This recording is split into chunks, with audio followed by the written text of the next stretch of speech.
इसमें ट्राइंगल बनाना है। आइसोसेलेस है मतलब दो साइड्स इक्वल होंगी। यहाँ पे गिवन है आपको AC और BC इक्वल है।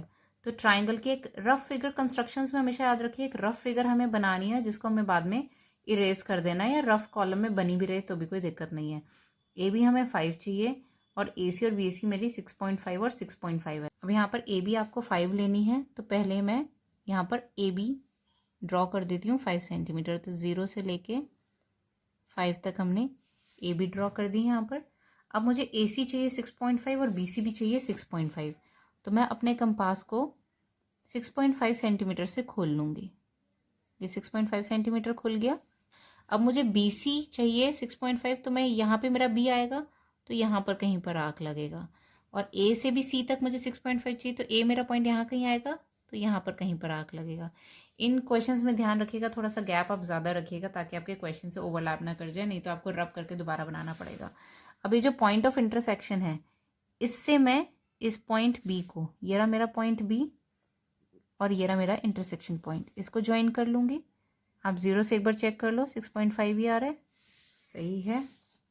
फिर इस इंटरसेक्शन पॉइंट को मैंने पॉइंट A से भी ज्वाइन कर दिया, ये भी मेरा 6.5 ही आ रहा है। अब इसको नेमिंग करना है। नेमिंग किए बिना आपने क्वेश्चन छोड़ दिया तो आपको सिर्फ आधे मार्क्स मिलेंगे, मार्क्स ही नहीं मिलेंगे। विद मेजरमेंट, सारे मेजरमेंट्स भी आपको लिखने, इस लाइन के साथ इस तरह से पैरेलल चलाते हुए मेजरमेंट इस तरह से लिख दिया। सेकेंड क्वेश्चन में आपको इक्विलैटरल ट्राइंगल बनाना है। इक्विलैटरल ट्राइंगल में हमारी तीनों साइड्स इक्वल होती हैं, मतलब ये कुछ ऐसा बनेगा, ये भी 6.5, ये भी 6.5 और ये भी 6.5। अब यहाँ पर आपको कोई भी नेम नहीं दिया हुआ, तो आप कोई नेम की ज़रूरत नहीं है, हम रैंडमली कोई भी नेम रख सकते हैं। तो यहाँ पर सबसे पहले मैं नीचे मुझे बेस 6.5 चाहिए, तो 0 से मैं 6.5 की लाइन ड्रॉ करूँगी। ये लाइन सेगमेंट हो गई मेरी 6.5 सेंटीमीटर की। अब 6.5 ही मुझे कंपास खोलना है, तो यहीं रख के खोल लेते हैं, तो हमारे लिए थोड़ा सा इजी हो जाएगा। यहाँ पे मैंने 6.5 का कंपास खोल लिया अपना, तो ये मेरा 6.5 का रेडियस हो गया। अब मुझे यहाँ पर पॉइंट चाहिए 6.5 का, तो मैं इस पॉइंट से पहला आर्क लगाऊंगी और फिर इस पॉइंट से दूसरा आर्क लगाऊंगी। तो अब ये जो पॉइंट ऑफ इंटरसेक्शन है, इस पॉइंट से मैं इस पॉइंट ऑफ इंटरसेक्शन को ज्वाइन कर लूँगी और इसी पॉइंट से मैं इस पहले वाले पॉइंट को ज्वाइन कर लूँगी। अभी मेरी तीनों साइड्स आ गई। आप इसको कोई भी नेम कर दीजिए, बिना नेम के क्वेश्चन नहीं छोड़ना। और 6.5 सेंटीमीटर तीनों साइड्स पे लिखना है। फिर आप स्केल से बाद में चेक करें कि क्या मेरा 6.5 में कोई वेरिएशन तो नहीं आ गया। आ गया है तो अपना करेक्शंस कीजिए। और नीटनेस के लिए हम क्या करते हैं, जैसे लंबे आर्क्स बन गए हैं तो आप इनको थोड़ा सा बाद में छोटा शो कर सकते हो, तो उससे थोड़ा सा आपका वर्क नीट दिखता है। इसमें ABC कंस्ट्रक्ट करना है ट्राइंगल। इसमें आपको BC गिवन है, इसमें आपको BC गिवन है 5 सेंटीमीटर। तो आप तीनों में से कोई भी साइड को आप बेस ले सकते हो। जनरली प्रेफर करा करो, अगर मेंशन नहीं है किसको बेस लेना है तो जो सबसे लंबी साइड है उसको नीचे ले लिया करो, तो ट्राइंगल दिखने में अच्छा लगता है। ये आपकी 5 सेंटीमीटर की लाइन बन गई। अब मुझे AC और AB बनाना है, तो एक बार रफ फिगर बना के देख लेते हैं। ये मैंने नीचे BC लिया है, तो मेरा A यहाँ पर आएगा, ये मेरी 5 है, तो AB मेरी बननी है 3 और ये बनना है 4। हम रफ फिगर इसलिए बनाते हैं ताकि हमें पता चल जाए हमें कितने का आर्क कहाँ से लगाना है। अब AC मुझे 4 चाहिए, मुझे मतलब 4 सेंटीमीटर का आर्क मुझे C से लगाना है। तो ये पॉइंट मेरा C है और ये पॉइंट मेरा B है, तो 4 सेंटीमीटर का आर्क मैं C से लगाऊंगी। तो पहले 4 सेंटीमीटर खोल लेते हैं कंपास को। ये 4 सेंटीमीटर खोल लिया, तो C से मैंने 4 सेंटीमीटर का आर्क लगाना है। अब मुझे AB 3 चाहिए, मतलब मुझे B से 3 सेंटीमीटर का आर्क लगाना है। तो इस कंपास को 3 सेंटीमीटर खोला। अब B से मुझे 3 सेंटीमीटर का आर्क इस तरह से लगाना है कि इस आर्क को काटे, आपस में इंटरसेक्ट करे। अब सेम वही करना है आपको, इस C पॉइंट से इस इंटरसेक्शन पॉइंट को ज्वाइन करना है और B से इस इंटरसेक्शन पॉइंट को ज्वाइन कर देना। Then only will get our triangle. अब वो बोल रहे हैं कि मेजर एंगल A, तो हम अपने D से एंगल A को मेजर कर लेंगे इस तरह। You will get angle A is equals to 90 degree. ये आपका 90 डिग्री लिखेंगे। ये आपका 3 सेंटीमीटर्स, ये आपका 4 सेंटीमीटर्स और ये आपका 5 सेंटीमीटर्स। और एंड में जो हमारा इतना लंबा टेल निकल आया आग का, इसको हम थोड़ा सा इरेज कर देते हैं just for the neatness purpose. Now we are done. Now fourth question में वो बोल रहे हैं कि एक ट्राइंगल है जिसकी तीनों साइड्स गिवन है और फिर आपको perpendicular bisector banana of the longest side. तो जो भी लॉन्गेस्ट साइड है उसको हम नीचे रखते हैं, कुछ ऐसा सा बना लेते हैं। इसको 6.6 ले लेंगे, इसको 4.4 ले लेते हैं, इसको 5.5 ले लेते हैं। पहले ट्राइंगल कंस्ट्रक्ट करते हैं, फिर परपेंडिकुलर का बाइसेक्टर का देखते हैं क्या करना है। तो सबसे पहले हम स्केल से 6.6 सेंटीमीटर की लाइन ड्रॉ कर लेते हैं। ये हमारी 6.6, तो 0 से स्टार्ट किया, 6, 6.5 एंड देन 6.6, 5 से बस एक पॉइंट आगे। तो ये हमारी 6.6 सेंटीमीटर की लाइन हो गई।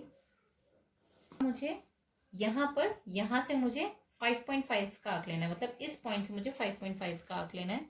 तो मैंने 5.5 अपनी कंपास को ली, मतलब रेडियस मैंने 5.5 सेंटीमीटर का लिया। तो यहाँ से मैंने 5.5 सेंटीमीटर का आंक लगा दिया। अब यहाँ से मुझे आंक लगाना है 4.4 सेंटीमीटर का, मीन्स यहाँ से। तो मैंने 4.4 मतलब 4.5 से एक पॉइंट कम, तो ये हो गया 4.4। तो मैंने यहाँ से इस पॉइंट से 4.4 का आंक लगा दिया। अब ये जो इंटरसेक्शन पॉइंट है ये हमारा ट्राइंगल कंप्लीट करेगा। इस इंटरसेक्शन पॉइंट से मैंने इस पॉइंट को ज्वाइन किया, फिर इस पॉइंट को मैंने इंटरसेक्शन पॉइंट से ज्वाइन कर दिया। मेरा ट्राइंगल हो गया। आपको थोड़ा सा इरेज कर देते हैं। अब आपको बनाना है perpendicular bisector of the longest side. तो लॉन्गेस्ट साइड यही है, इसका परपेंडिकुलर बाइसेक्टर। परपेंडिकुलर बाइसेक्टर कैसे बनाते हैं, ये जो पूरी लाइन है इसके हाफ से मैं थोड़ा सा ज्यादा अपनी कंपास को खोलूंगी, अप्रोक्सीमेट, हमें मेजर नहीं करना स्केल से, अंदाजे से ही हमें बस इस लाइन के आधे से थोड़ा सा ज्यादा खोल लेना है। और फिर हमें एक आंख ऊपर लगाना है और एक आंख नीचे लगाना है। ऐसे ही इस पॉइंट से, बिकॉज मैं इस लाइन को बाइसेक्ट कर रही हूँ, तो दूसरा पॉइंट मेरा ये होगा, यहाँ से एक आंख लगाया और दूसरा आंख यहाँ पे लगाया, मतलब दोनों आंख को काटना है ऊपर नीचे सेम रेडियस से। अब ये जो पॉइंट्स ऑफ इंटरसेक्शन है इनको मुझे ज्वाइन करना है। ये जो लाइन है, ये जो मेरी लाइन मिली, this is going to be perpendicular as well as bisector. Perpendicular bisector वो लाइन होती है जो दूसरी लाइन को 90 डिग्री पे बाइसेक्ट करे, मतलब परपेंडिकुलर भी बनाए और बाइसेक्ट भी कर ले। तो आप इसको मेजर कर लेना। हमारी पूरी की पूरी लाइन 6.6 थी, तो ये इधर तक यहाँ पे 3.3 होगा और ये भी 3.3 होगा, मतलब 6.6 की बिल्कुल हाफ हो जाएगी। तो इसको आप नेम कर सकते हैं ABC, आपका ट्राइंगल हो गया। और इस पॉइंट को आप D नेम कर दीजिए, इस पॉइंट को आप E नेम कर दीजिए। और आप यहाँ लिख सकते हैं ABC is the required triangle. मैं प्रेफर करूंगी कि आप ये लाइन हर उसके क्वेश्चन के नीचे लिखें। ABC is the required triangle and DE is the perpendicular bisector, perpendicular bisector of AB। क्यों सेंटीमीटर हो गया, ये 5.5 सेंटीमीटर हो गया और ये 6.6 सेंटीमीटर हो गया। तो इसको आप यहाँ पे O भी नेम कर सकते हो। DE is perpendicular bisector to AB at point A। तो यहाँ पे इस एट पॉइंट O, सॉरी। तो इसको इस तरह से आप कंप्लीट कर सकते हो क्वेश्चन को। अब यहाँ पे ट्राइंगल बनाना है आपको ABC। अगेन आपका यहाँ पे लॉन्गेस्ट साइड में नीचे लूंगी, AC को मैं 6.5 ले लेती हूँ। यहाँ पर B आएगा ऑब्वियसली, BC मेरी 6 है, मतलब ये 6 है और AB मेरी 3.5 है। तो हम पहले AC बना लेते हैं इस केस में। AC मेरी 6.5 सेंटीमीटर है, तो स्केल से मैं 6.5 सेंटीमीटर 0 से 6.5 तक आ गई। ये मेरी 6.5 सेंटीमीटर हो गई। ये है मेरी AC।